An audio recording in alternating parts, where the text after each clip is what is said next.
ನಮಸ್ತೆ news Karnataka one ಚಾನೆಲ್ಗೆ ಸ್ವಾಗತ. ಈ ದಿನದ ದೇವನಹಳ್ಳಿ ಪಟ್ಟಣದ ಪ್ರವಾಸಿ ಮಂದಿರ ಮುಂಭಾಗದ ಕರ್ನಾಟಕ ಕಾರ್ಯನಿರತ ಪತ್ರಕರ್ತರ ಸಂಘ ಬೆಂಗಳೂರು ಗ್ರಾಮಾಂತರ ಜಿಲ್ಲಾ ಘಟಕ ಭವನದಲ್ಲಿ ಪತ್ರಿಕಾಗೋಷ್ಠಿಯಲ್ಲಿ ಡಿಸಿ ಚಂದ್ರೂರ್ ಅವರ ಮೇಲೆ ಆರೋಪದ ನಕಲಿ ಧ್ವನಿ ಸುರುಳಿಯ ಷಡ್ಯಂತ್ರದ ಕುರಿತು ಡಿಸಿಕೆ ಬಿಲ್ಡರ್ಸ್ ಅಂಡ್ ಡೆವಲಪರ್ಸ್ ಪ್ರೈವೇಟ್ ಲಿಮಿಟೆಡ್ನ ಮಾಲೀಕರು ಹಾಗೂ ಕಾಂಗ್ರೆಸ್ ಪಕ್ಷದಿಂದ ಜಿಲ್ಲಾ ಪಂಚಾಯತ್ ಟಿಕೆಟ್ ಆಕಾಂಕ್ಷಿಯಾದ ದ್ಯಾವರಹಳ್ಳಿ ದಾನಿಗಳಾದ ಡಿಸಿ ಚಂದ್ರೂರ್ ಅವರು ಸುದ್ದಿಗೋಷ್ಠಿ ನಡೆಸಿದ ಸುದ್ದಿ ನಿಮ್ಮ ನ್ಯೂಸ್ ಕರ್ನಾಟಕ ಒಂದರಲ್ಲಿ ವೀಕ್ಷಿಸಿ.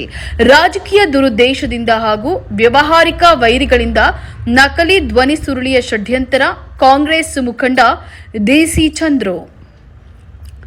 ಬೆಂಗಳೂರು ಗ್ರಾಮಾಂತರ ಜಿಲ್ಲೆ ದೇವನಹಳ್ಳಿ ಪಟ್ಟಣದ ಕರ್ನಾಟಕ ಕಾರ್ಯನಿರತ ಪತ್ರಕರ್ತರ ಸಂಘ ಬೆಂಗಳೂರು ಗ್ರಾಮಾಂತರ ಜಿಲ್ಲಾ ಘಟಕ ಭವನದಲ್ಲಿ ಇಂದು ಮುಖಂಡರಾದ ಮುನಿರಾಜು, ಕರ್ನಾಟಕ ಭೀಮ್ ಸೇನೆಯ ಕಾರ್ಯದರ್ಶಿ ದೇವರಾಜು, ಸಂಚಾಲಕರಾದ ಗಿರೀಶ್, ಚಲಪತಿ, ಮುನಿಯಪ್ಪರವರುಗಳು ಉಪಸ್ಥಿತರಿದ್ದು, DCK builders and developers private ಲಿಮಿಟೆಡ್ನ ಮಾಲೀಕರು ಹಾಗೂ ಕಾಂಗ್ರೆಸ್ ಪಕ್ಷದಿಂದ ಜಿಲ್ಲಾ ಪಂಚಾಯತ್ ಟಿಕೆಟ್ ಆಕಾಂಕ್ಷಿಯಾದ ಸಮಾಜ ಸೇವಕರು ದಾನಿಗಳಾದ ದ್ಯಾವರಹಳ್ಳಿ ಡಿಸಿ ಚಂದ್ರೂರ್ ಅವರ ಮೇಲೆ ಬಂದಿರುವ ನಕಲಿ ಧ್ವನಿ ಸುರುಳಿಯ ಷಡ್ಯಂತರ ಆರೋಪದ ಬಗ್ಗೆ ಸುದ್ದಿಗೋಷ್ಠಿಯನ್ನು ನಡೆಸಿ ಮಾತನಾಡುತ್ತಾ, ಸಾಮಾಜಿಕ ಜಾಲತಾಣದಲ್ಲಿ ಹಾಗೂ ಮಾಧ್ಯಮಗಳಲ್ಲಿ ಪ್ರಸಾರವಾಗ್ತಾ ಇರುವ ಒಂದು ಸುಳ್ಳು ಸುದ್ದಿ, ಧ್ವನಿ ಸುರಳಿ, ಆಡಿಯೋ ರೆಕಾರ್ಡ್ ರಾಜಕೀಯ ದುರುದ್ದೇಶದಿಂದ ರಾಜಕೀಯ ಮತ್ತು ವ್ಯವಹಾರಿಕ ವೈರಿಗಳು ನನ್ನ ಧ್ವನಿ ಅನುಕರಣೆಯ ಮೂಲಕ ನಕಲಿ ಧ್ವನಿ ಸುರುಳಿ ಸೃಷ್ಟಿಸಿ ಷಡ್ಯಂತರ ರೂಪಿಸಿ ನನ್ನ ರಾಜಕೀಯ ಏಳಿಗೆಯನ್ನ ತುಳಿಯುವ ಪ್ರಯತ್ನವನ್ನ ಮಾಡುತ್ತಿದ್ದಾರೆ ಎಂದು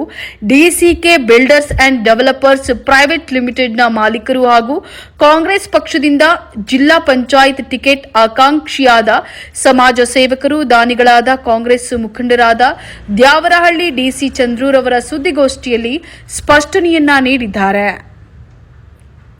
ಸಚಿವರಾದ ಕೆಎಚ್ ಮುನಿಯಪ್ಪರವರ ದೇವನಹಳ್ಳಿ ವಿಧಾನಸಭಾ ಕ್ಷೇತ್ರದಲ್ಲಿ ಹಲವಾರು ಅಭಿವೃದ್ಧಿ ಕಾರ್ಯಗಳನ್ನು ಮಾಡಿದ್ದಾರೆ. ಅವರ ಬಗ್ಗೆ ನನಗೆ ಅಪಾರ ಗೌರವವಿದ್ದು, ಯಾರೋ ಕಿಡಿಗೇಡಿಗಳು ನನ್ನ ವಿರುದ್ಧ ಕಳಂಕ ಬರುವ ಹಾಗೆ ಮಾಡುತ್ತಿದ್ದಾರೆ. ಹಾಗಾಗಿ ಕೆಎಚ್ ಮುನಿಯಪ್ಪರವರು ಹಾಗೂ ಆ ಸಮುದಾಯದವರ ಮೇಲೆ ನನಗೆ ಅಪಾರವಾದ ಗೌರವ, ಪ್ರೀತಿ ಇದೆ. ಆ ನಕಲಿ ಆಡಿಯೋದಿಂದ ನೋವು ಉಂಟಾಗಿದ್ರೆ ಕ್ಷಮಾಪಣೆ ಇರಲಿ. ಪತ್ರಿಕೆಗಳಲ್ಲಿ ಜಿಲ್ಲಾ ಪಂಚಾಯಿತಿ ಆಕಾಂಕ್ಷಿ ಎಂದು ವ್ಯಕ್ತಪಡಿಸಿದ ದಿನದಿಂದ ಇಂತಹ ಸಮಸ್ಯೆಗಳು ಹೆಚ್ಚಾಗಿದೆ. ಪ್ರಜಾಪ್ರಭುತ್ವದಲ್ಲಿ ರಾಜಕೀಯವಾಗಿ ಸ್ಥಾನವನ್ನು ಅಪೇಕ್ಷಿಸೋದು ಹಾಗೂ ಸಾಮಾಜಿಕ ಸೇವೆಗಳಲ್ಲಿ ತೊಡಗಿಸಿಕೊಳ್ಳೋದು ತಪ್ಪ. 3-4 ದಿನಗಳಿಂದ ಸಚಿವರು ಮತ್ತು ನಮ್ಮ ಅಂಬೇಡ್ಕರ್ ಸೇನೆ ರಾಜ್ಯಾಧ್ಯಕ್ಷರಾದ ಪಿ ಮೂರ್ತಿ ಅಣ್ಣರವರನ್ನ ಭೇಟಿ ಮಾಡಿ ಅವರಿಗೆ ಈ ವಿಷಯದ ಬಗ್ಗೆ ಸತ್ಯಾಸತ್ಯತೆಯನ್ನ ತಿಳಿಸಿದ್ದೇವೆ. ಮಾತಾಡಿದೆ ವಿಚಾರ ಇಷ್ಟೇ. ಚಂದ್ರು ಅಂತ ಇವರು ವಿರುದ್ಧನೇ ಮಾತಾಡಿದ್ದು.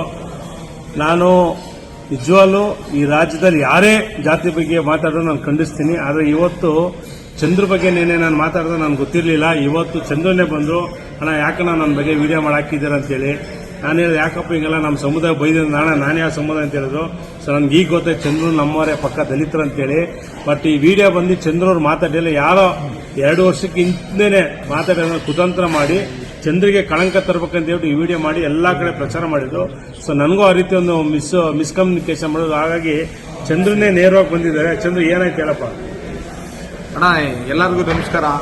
ನಾನು ಮೊನ್ನೆ ಕೆಎಚ್ ಮುನಿಯಪ್ಪ ಸಾಹೇಬ್ರನ್ನ ಯಾವುದೇ ರೀತಿಯಾದಂಥ ನಮ್ಮ ದಲಿತರು, ಆಮೇಲೆ ನಮ್ಮ ಶಾಸಕರು, ಆಮೇಲೆ ಬಂದ್ಬಿಟ್ಟು ಅವರು ತುಂಬಾ ನಮ್ಮ ದಲಿತರಿಗೆ ಬೆನ್ನೆಲುಬಾಗಿ ನಿಂತಿದ್ದಾರೆ. ನಮ್ಮ ಯೂತ್ಗೆಲ್ಲ ಒಳ್ಳೆ ಸಪೋರ್ಟ್ ಮಾಡ್ತಾ ಇದ್ದಾರೆ.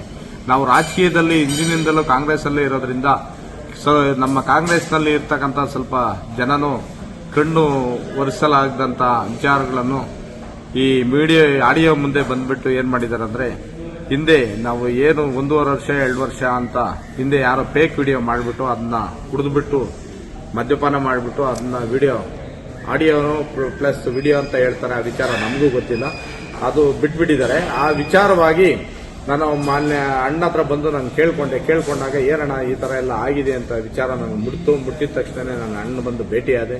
ನಾನು ಆ ಥರ ನಮ್ಮ ಮಾತಿ ಈ ನಕಲಿ ಆಡಿಯೋದಿಂದ ಪ್ರಕರಣ ದಾಖಲಾಗಿದ್ದು ನ್ಯಾಯಾಲಯದಲ್ಲಿ ತಡೆಯಾಜ್ಞೆಯನ್ನ ತರಲಾಗಿದೆ, ಅಂದ್ರೆ ಸ್ಟೇ ಅನ್ನ ತರಲಾಗಿದೆ. ಮುಂದಿನ ದಿನಗಳಲ್ಲಿ ಕಾನೂನು ಹೋರಾಟ ಮುಂದುವರಿಯಲಿದೆ. ಕೊನೆಯದಾಗಿ ವಿಧಾನಸಭಾ ಕ್ಷೇತ್ರದ ಜನತೆಗೆ ಹಾಗೂ ನಾಡಿನ ಸಮಸ್ತ ನಾಗರಿಕ ಜನತೆಗೆ ತಿಳಿಸುವುದೇನೆಂದ್ರೆ, ಯಾವುದೇ ರಾಜಕೀಯ ಲಾಭವಿಲ್ಲದೆ ಪ್ರತಿಯೊಂದು ಸಮುದಾಯದ ಮೇಲೆ, ಪರಸ್ಪರ ವ್ಯಕ್ತಿಯ ಮೇಲೆ ಸದಾ ಗೌರವವೆದ್ದು ಯಾವುದೇ ಸಾಮಾಜಿಕ ಸೇವೆಗೆ ಸದಾ ಸಿದ್ಧನಾಗಿದ್ದೇನೆ ಅಂತ ಹೇಳಿ ತಿಳಿಸಿದ್ರು.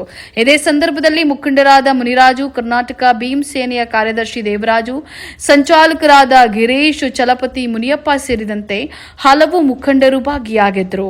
ನಮಸ್ಕಾರ.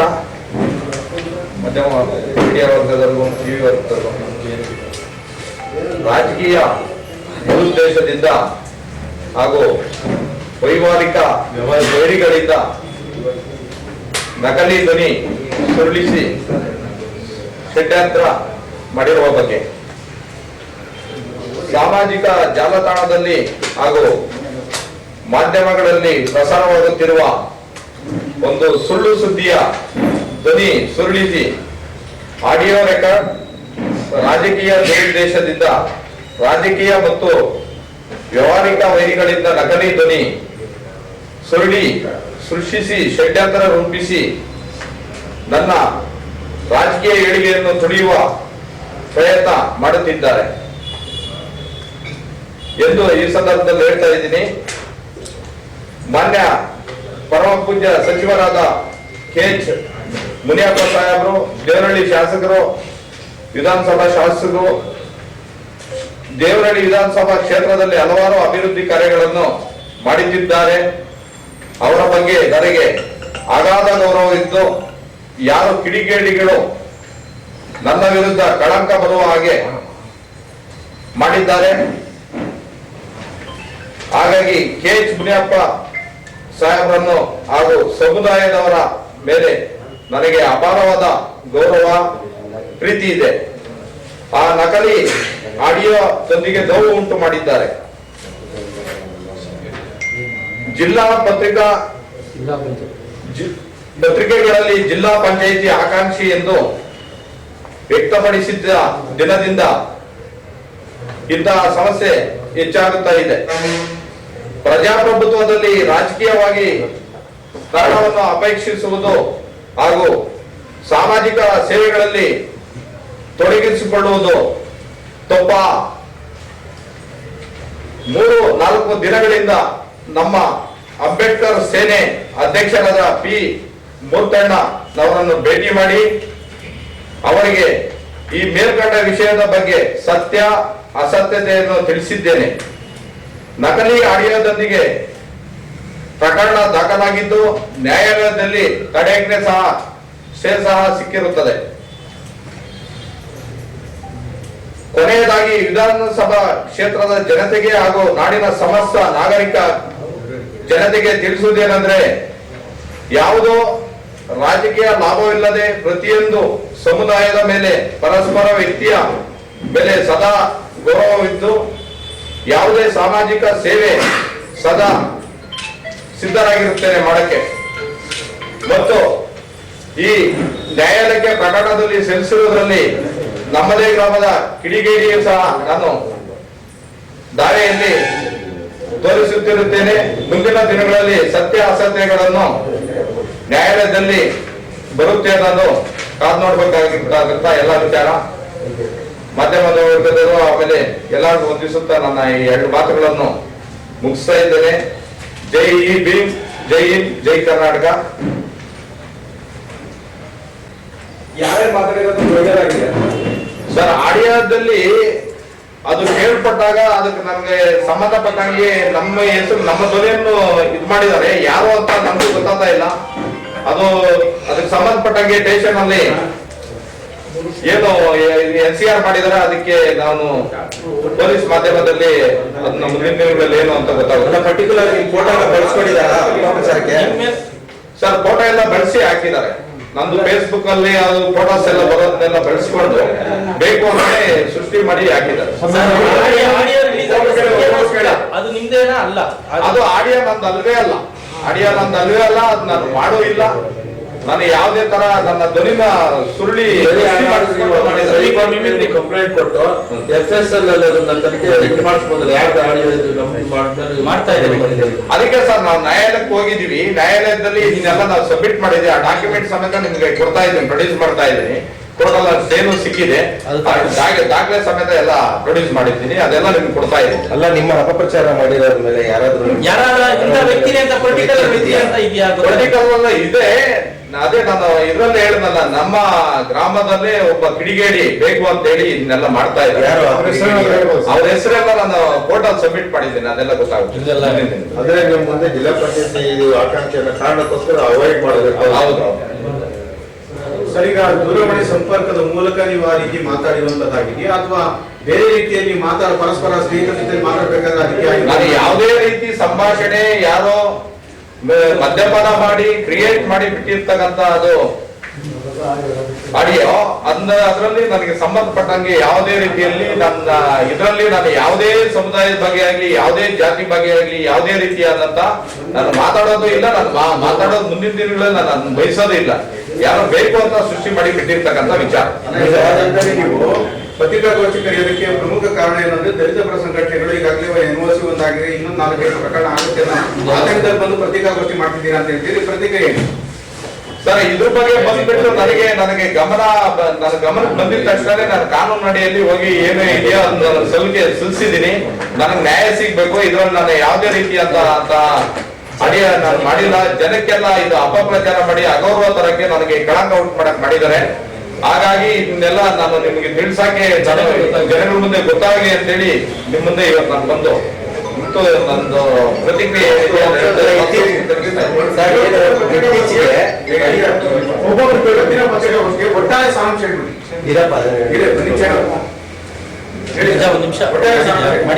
ಏನಾಗಿತ್ತು ಬೇಕ್ ಮಾಡಿ ಇವಾಗ ನೀವು ಪ್ರತಿದಿನ ನೋಡ್ತಾ ಇರ್ತೀರಾ, ಕರ್ನಾಟಕದಲ್ಲಿ ಎಲ್ಲಾ ತರ ಸೃಷ್ಟಿ ಮಾಡಿ ಬಿಡ್ತಾ ಇದ್ದಾರೆ. ಹಾಗಾಗಿ ನಾನು ಒಂದು ಸೃಷ್ಟಿ ಮಾಡಿ ಬಿಟ್ಟಿದ್ದಾರೆ. ನಾನು ಎಲ್ಲಾ ಜಾತಿ ಬಗ್ಗೆ ಎಲ್ಲಾದ್ರ ಬಗ್ಗೆ ನನಗೆ ಅಪಾರವಾದ ಗೌರವ ಇದೆ. ಅದರಲ್ಲೂ ನಮ್ಮ KH ಮುನಿಯಪ್ಪ ಸಾಹೇಬ್ರು ಏನಿದ್ದಾರೆ, ಅಪ್ಪಾಜಿಯವರ ಬಗ್ಗೆ ನನಗೆ ತುಂಬಾ ಇದಿದೆ. ಅವ್ರ ಜಾತಿ ಬಗ್ಗೆ ಆಗ್ಲಿ, ನಮ್ಮ ಜಾತಿ ಬಗ್ಗೆ ಆಗ್ಲಿ, ನಾವು ದಲಿತರಾಗಿ ಇನ್ನೊಬ್ರು ಭಾಷೆ ನಾವು ಮಾತಾಡಕ್ಕೂ ಬರಲ್ಲ, ನಾವು ಮಾತಾಡೋದು ಇಲ್ಲ. ಇನ್ನ ನನಗೆ ರಾಜಕೀಯದಲ್ಲಿ ಕಳಂಕ ತರಕ ಹಾಗೂ ನನ್ನ ಜಿಲ್ಲಾ ಪಂಚಾಯತಿ ಆಕಾಂಕ್ಷಿ ಇರೋದ್ರಿಂದ, ನಮ್ಮ ತಾತ ಮುತ್ತಾತ ಕಾಲದಿಂದ ನಾನು ಕಾಂಗ್ರೆಸ್ ಅಲ್ಲಿ ಇರೋದ್ರಿಂದ ನನ್ನ ಕಳಂಕ ತರಕ್ಕೆ ಇದನ್ನ ಮಾಡಿದ್ದಾರೆ. ನಾನು ಗ್ರಾಮ ಪಂಚಾಯತಿಯಲ್ಲಿ ಸದಸ್ಯರ ಕೆಲಸ ಮಾಡಿದ್ದೀನಿ. ಆಮೇಲೆ ಬಂದ್ಬಿಟ್ಟು ನಾನು ರಾಜಕೀಯದಲ್ಲಿ ತೋರಿಸ್ಕೊಂಡಿದ್ದೀನಿ. ಇದೇ ನಾನು ಬರ್ತಾ ಇರೋ ಸಮಾಜ ಸೇವೆಯಲ್ಲಿ ನಾನು ತೋರಿಸ್ಕೊಂಡಿದ್ದೀನಿ. ಇದೆಲ್ಲ ಕೆಲವು ಜನ ತಡೆಯಕ್ ಆಗದಿರ ಹೊಟ್ಟೆ ಕಿಚ್ಚಿಗಾಗಿ ಈ ತರ ಎಲ್ಲ ಮಾಡ್ತಾ ಇದ್ದಾರೆ. ಸರ್, ಇವತ್ತು ಏನು ಎಲ್ಲರಿಗೂ ನಮಸ್ಕಾರ. ಇವತ್ತೇನು ದೇವನಹಳ್ಳಿ ವಿಧಾನಸಭಾ ಕ್ಷೇತ್ರದಲ್ಲಿ ಮೊನ್ನೆ ಸಚಿವರಾದಂಥ ಸಮುದಾಯವನ್ನು ನಾನು ಬೈದಿದ್ದೀನಿ ಅಂತ ಬೇಕು ಆಡಿಯೋ ಮಾಡಿ ಬಿಟ್ಟಿದ್ದಾರೆ. ಅದು ನಂದಲ್ಲ. ಆಮೇಲೆ ನಮ್ಮ KH ಮುನಿಯಪ್ಪ ಅಪ್ಪಾಜಿಯವರ ಬಗ್ಗೆ ನನಗೆ ಅಪಾರವಾದ ಗೌರವ ಇದೆ. ನಾನು ಕಾಂಗ್ರೆಸ್ ಪಾರ್ಟಿಯಲ್ಲೇ ದುಡ್ಕೊಂಡು ನಮ್ಮ ತಾತ ಮುತ್ತಾತನ ಕಾಲದಿಂದ ಬರ್ತಾ ಇದ್ದೀನಿ. ಈ ಬಗ್ಗೆ ನನ್ನ ಬಗ್ಗೆ ರಾಜಕೀಯ ಕುತಂತ್ರಿಗಳು, ಕಿಡಿಗೇಡಿಗಳು ಬೇಕು ಅಂತೇಳಿ ಕುತಂತ್ರ ಮಾಡಿ ನನ್ನ ವಾಯ್ಸು ಇದು ಮಾಡಿ ಬೇಕ್ ಮಾಡಿ ಎಲ್ಲ ಕಡೆನೂ ಹರಡಿಸಿದ್ದಾರೆ. ಹಾಗೂ ಬಂದುಬಿಟ್ಟು ಮುಂದಿನ ದಿನಗಳಲ್ಲಿ ನಮ್ಮ KH ಮುನಿಯಪ್ಪ ಸಾಹೇಬರು ಏನಿದ್ದಾರೆ ನನ್ನ ಬಗ್ಗೆ ತಪ್ಪಾಗಿ ತಿಳ್ಕೊಂಡಿದ್ದಾರೆ. ದಯವಿಟ್ಟು ನನ್ನ ಕ್ಷಮಿಸಬೇಕು. ನಾನು ಯಾವುದೇ ಆ ಥರ ಆಡಿಯೋ ಆಗಲಿ ಯಾವುದೇ ರೀತಿ ನಾನು ಎಲ್ಲೂ ಮಾತಾಡಲೂ ಇಲ್ಲ. ಆಮೇಲೆ ಆ ವಿಚಾರವಾಗಿ ಫೇಕ್ ಮಾಡಿ ಎಲ್ಲ ಕಡೆನೂ ಅಳಿಸ್ತಾ ಇದ್ದಾರೆ. ಹಾಗೂ ಬಂದುಬಿಟ್ಟು ರಾಜಕೀಯ ಜೀವನದಲ್ಲಿ ನಾನು ಜಿಲ್ಲಾ ಪಂಚಾಯಿತಿ ಆಕಾಂಕ್ಷಿ ಅಂತೇಳಿ ನಾನು ಮಾಧ್ಯಮ ವರ್ಗದಲ್ಲಿ ಕೆಲವೊಂದು ಸಾಮಾಜಿಕ ಸೇವೆ ತೊಡಸ್ಕೊಂಡಿದ್ದೆ. ಹಾಗಾಗಿ ಜನಗಳು ಸಹಿಸಕ್ಕಾಗ್ದಿರ ಈ ಥರ ಕೆಟ್ಟ ದೃಷ್ಟಿಯಲ್ಲಿ ನನಗೆ ಕಳಂಕ ಥರ ಅಂತ ಮಾಡಿದ್ದಾರೆ. ಆ ವಿಚಾರವಾಗಿ ನಾನು ಮಾನ್ಯ ನ್ಯಾಯಾಲಯಕ್ಕೆ ವರದಿ ಸಲ್ಲಿಸಿದ್ದೀನಿ. ಅದಕ್ಕೆ ಸಂಬಂಧಪಟ್ಟಂಗೆ ತಡೆಯಾಜ್ಞೆನೂ ಸಹ ಸಿಕ್ಕಿರುತ್ತೆ. ಮುಂದಿನ ದಿನಗಳಲ್ಲಿ ಯಾರೋ ನಮ್ಮ ತುಂಬ ಬೇಕಾದರೂ ನಮ್ಮೂರು ಇನ್ನು ಒಬ್ಬ ಕಿಡಿಗೇಡಿ ಈ ಥರ ಮಾಡಿದ್ದಾರೆ ಅಂತ ನಮಗೆ ಗಮನ ಬಂದಿದೆ. ಅವ್ರನ್ನೂ ಸಹ ಕೋರ್ಟಲ್ಲಿ ಪಾರ್ಟಿ ಮಾಡಿದ್ದೀನಿ. ಮುಂದಿನ ದಿನಗಳಲ್ಲಿ ಅದೇನು ಅಂತ ಸತ್ಯ ಅಸತ್ಯಗಳು ಕೋರ್ಟಿನ ಮುಖಾಂತರ ಹೊರಬೀಳುತ್ತೆ. ಹಾಗಾಗಿ ಸಮಾಜ ಸೇವೆಯಲ್ಲಿ ನಾನು ತೋರಿಸ್ಕೊಂಡಿರೋದ್ರಿಂದ ನನ್ನ ಮೇಲೆ ಏನು ಈ ಸಮುದಾಯ ತಪ್ಪು ತಿಳ್ಕೊಂಡಿದ್ದಾರೆ, ಯಾವುದೇ ರೀತಿಯಾದ ನನ್ನ ಆಡಿಯೋನ ಪೇಕ್ ಮಾಡಿಬಿಟ್ಟಿದ್ದಾರೆ, ಇವರಿಗೆ ಎಲ್ಲ ಮುಂದಿನ ದಿನಗಳಲ್ಲಿ ನ್ಯಾಯ ಉತ್ತರ ಕೊಡ್ತೀನಿ ಅಂತೇಳಿ ಈ ಸಂದರ್ಭದಲ್ಲಿ ಸಚಿವರು ಭೇಟಿ ಮಾಡಿದ್ರೆ ಅವರೇನಾಗಿದೆ ಸರ್ ಸಚಿವರು ಸಾಹೇಬ್ರನ್ನ ನಾನು ಭೇಟಿಯಾಗಿ ಈ ಥರ ಆಗಿದೆ ಅಂತ ನಾನು ನೋವು ವ್ಯಕ್ತಪಡಿಸಿದ್ದೀನಿ, ಹೇಳ್ಬಿಟ್ಟು ಬಂದಿದ್ದೀನಿ. ಅದಕ್ಕೆ ಸಾಹೇಬರು ಏನಂತ ಯಾರ ನಡುವೆ ಮಾತಾಡಿರೋದು ಸರ್ ಸಂಭಾಷಣೆ ಸರ್ ಅದು ಯಾರ ನಡುವೆ ಮಾತಾಡಿರೋದು ಸರ್ ಆ ಹೆಸರುಗಳು ಗೊತ್ತಿಲ್ಲ ನನಗೆ, ಆ ಆಡಿಯೋನು ಗೊತ್ತಿಲ್ಲ ಮಾತಾಡಿದಂಗೆ ನಕಲಿ ಆಡಿಯೋ ವೈರಲ್ ಮಾಡಿದ್ದಾರೆ ಅಂತ ಸರ್. ಯಾರೋ ವೆಂಕಟೇಶ್ ಅಂತ ಹೇಳಿ ತೆಲುಗಲ್ಲಿ ಮಾತಾಡಿದ್ದಾರೆ. ಆಕ್ಚುಲಿ ನಾನು ಜಾಸ್ತಿ ಬಳಸೋದೇ ಕನ್ನಡ. ಆ ತೆಲುಗಲ್ಲಿ ಏನ್ ಮಾತಾಡಿದ್ದಾರೆ ನನಗೂ ಅದು ಸ್ವಲ್ಪ ಅರ್ಥ ಆಗಿಲ್ಲ, ಏನಂತಾನೆ ಗೊತ್ತಿಲ್ಲ. ಬಟ್ ವಾಯ್ಸ್ ನಂದು ಅಂತೇಳಿ ಎಲ್ಲ ಕಡೆ ಅಪಪ್ರಚಾರ ಆಗ್ತಾ ಇರೋದು ಗೊತ್ತಾಗಿದೆ. ಆಮೇಲೆ ಅದರಲ್ಲಿ ನಾನು ಎಲ್ಲ ಕೋರ್ಟ್ಗೆ ಸಲ್ಲಿಸಿದಾಗ ಕಂಡು ಬಂದಿದ್ದೇನೆ ಅಂದ್ರೆ KH ಮುನ್ರಾಯಪ್ಪ ಅಂತ ಏನೋ ಇದೆ, ಅದ್ರ ಬಗ್ಗೆ ಏನೋ ಸಮುದಾಯದಲ್ಲಿ ಬೈದಿದ್ದೀವಿ ಅಂತ ನನ್ನ ವ್ಯಾಪಾರ ತಪ್ಪು ತಿಳ್ಕೊಂಡು ಎಲ್ಲ ಕಡೆ ಅದು ಆಡಿಯೋ ದಲಿತ ಮುಖಂಡರು ಆಕ್ರೋಶ ಹೋರಾಡ್ತಿದ್ರು, ಇದ್ರ ಬಗ್ಗೆ ಅವ್ರಿಗೇನೇನು ಎಲ್ಲರೂ ಕ್ಷಮಿಸ್ಬೇಕು ಸರ್. ನಂದು ಏನು ತಪ್ಪು ಸಂಕಲ್ಪ ತಿಳ್ಕೊಂಡಿದ್ದಾರೆ ಅವರು, ನಮ್ಮನ್ನು ದಯವಿಟ್ಟು ಕ್ಷಮಿಸ್ಬೇಕು. ನಾನು ಯಾವುದೇ ರೀತಿ ನನ್ನ ಸಮುದಾಯ ಯಾವುದೇ ಸಮುದಾಯದ ಬಗ್ಗೆ ನಾನು ಮಾತಾಡೋದು ಇಲ್ಲ. ನಾನು ಒಬ್ಬ ದಲಿತನಾಗಿ ಯಾರನ್ನೂ ಆ ಥರ ನಾನು ಯಾರನ್ನೂ ನಿಂದೆ ಮಾಡಿಲ್ಲ, ಈ ಜಾತಿ ನಿಂದೆ ಮಾಡಿರೋದಿಲ್ಲ. ಸುಳ್ಳು. ಇದನ್ನ ಎಲ್ಲರೂ ತಿಳ್ಕೊಳ್ಬೇಕು ಈ ಸಂದರ್ಭದಲ್ಲಿ ಅಂತ ಹೇಳ್ತೀನಿ ಸರ್. ಇವಾಗ ನನಗೆ ಆಗಿರತಕ್ಕಂಥ ಕಷ್ಟ ನೋವು ಇದೆಲ್ಲ ಮುಂದಿನ ದಿನಗಳಲ್ಲಿ ತಿಳ್ಕೊಂಡಿರೋರ್ಗೂ ಆಗ್ಬೋದು, ಅದು ಕಾದು ನೋಡಬೇಕು. ಇವತ್ತು ಯಾರ್ದು ಆಡಿಯೋ ಏನು ಅನ್ನೋದನ್ನ ಜನಗಳು ಸ್ವಲ್ಪ ಆಲೋಚನೆ ಮಾಡಬೇಕು. ಇದು ಪ್ರಜಾಪ್ರಭುತ್ವದಲ್ಲಿ ಈ ಥರ ಎಲ್ಲ ಆಗ್ತಾ ಇರ್ತದೆ, ಅದೆಲ್ಲ ನಿಮ್ಮ ಮಧ್ಯಮ ವರ್ಗದವರೆಗೂ ಗೊತ್ತು. ಸ್ವಲ್ಪ ಅದನ್ನ ಮುಂದಿನ ದಿನಗಳಲ್ಲಿ ನ್ಯಾಯಾಲಯ ಉತ್ತರ ಕೊಡುತ್ತೆ ಸರ್, ಅಷ್ಟೇ ಕಾದು ನೋಡಿ. ನ್ಯೂಸ್ ಕರ್ನಾಟಕ ಒಂದು ಸಂಪಾದಕ, ಬೆಂಗಳೂರು ಗ್ರಾಮಾಂತರ ಜಿಲ್ಲಾ ವರದಿ ಸೀತಾರಾಮ್. ಪವಿತ್ರ